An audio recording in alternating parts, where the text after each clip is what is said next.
Ce sera l'événement sportif du week-end prochain en Normandie. Le départ de la 49e édition de la Solitaire Urgo Le Figaro depuis Le Havre. Alors c'est un retour en Normandie pour les organisateurs de cette course après plusieurs années d'absence. On va retrouver depuis les pontons Grégory Tellu. Bonjour Grégory. Les 36 skippers sont-ils déjà arrivés au Havre ?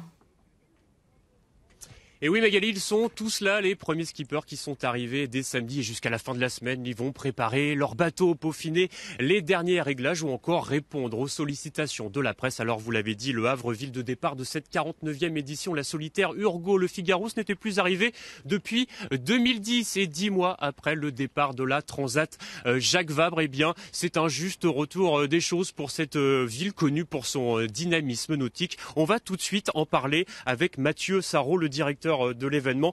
Bonjour, c'est seulement la deuxième fois donc que Le Havre accueille cette Solitaire du Figaro et je le disais tout à l'heure, c'est un juste retour des choses. Oui, c'était une volonté et de la Ligue de voile et des Havrais d'accueillir à nouveau cette Solitaire Urgo Le Figaro 9 ans après. La dernière fois c'était en 2010, ça se passait dans le bassin Paul Vatine.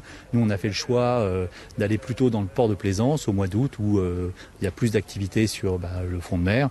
On trouvait que c'était plus simple, plus chaleureux que d'aller se mesurer à une autre grande course qu'est la Transat Jacques Vabre. Alors la Solitaire du Figaro, c'est une course de 2 semaines en 4 étapes. L'arrivée est prévue le 14 septembre à Saint-Gilles-Croix-de-Vie en Vendée. Première étape donc entre Le Havre et Saint-Brieuc, 570 000 nautiques. C'est l'étape la plus longue, mais c'est aussi l'étape la plus piégeuse avec 7 manches, 7 mers que les marins redoutent. Oui, ça va être une étape compliquée, difficile, de traverser de la Manche, un cheminement le long de la côte sud anglaise qui va être très compliqué, jouer contre les courants, les vents, ça va être, je pense, l'étape la plus difficile et la plus sélective. Après, on aura 3 autres étapes, on finira par la plus courte, mais je pense qu'au moment de la dernière étape à Saint-Gilles-Croix-de-Vie, les marins seront déjà très fatigués. Alors Mathieu, on est un petit peu chauvin, on va parler un petit peu de la colonie normande avec Charlie Dalin, toujours placé mais jamais gagnant, Alexis Loison qui réalise un début de saison assez exceptionnel, et puis des femmes, Sophie Faguet, les Normands qui peuvent tirer leur épingle du jeu.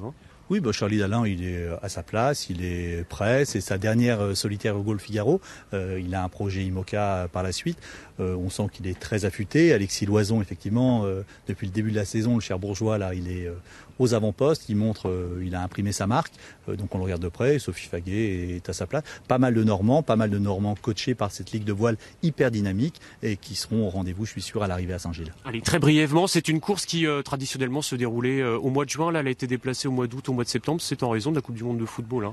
Oui, on avait regardé un peu le calendrier et puis il y a 2 ans, pendant l'Euro qui était en France, on était parti de Deauville et on s'est rendu compte que la Solitaire avait pas mal souffert. On a à peu près 25 millions de retombées médias, on était tombé à 10 millions de retombées médias. Là, on s'est dit, on va pas se battre contre la Coupe du Monde, donc on a pris la décision d'aller au mois d'août. Merci beaucoup Mathieu Sarraud, je vous souhaite le meilleur jusqu'à dimanche, et à noter que vous pourrez vivre ce grand départ dimanche à partir de 13h02. J'aurai le plaisir de commenter ce départ donc du Havre avec Denis Vandenbrink, bien connu dans le monde de la voile. On en salive déjà d'avance, Magali. Merci Grégory.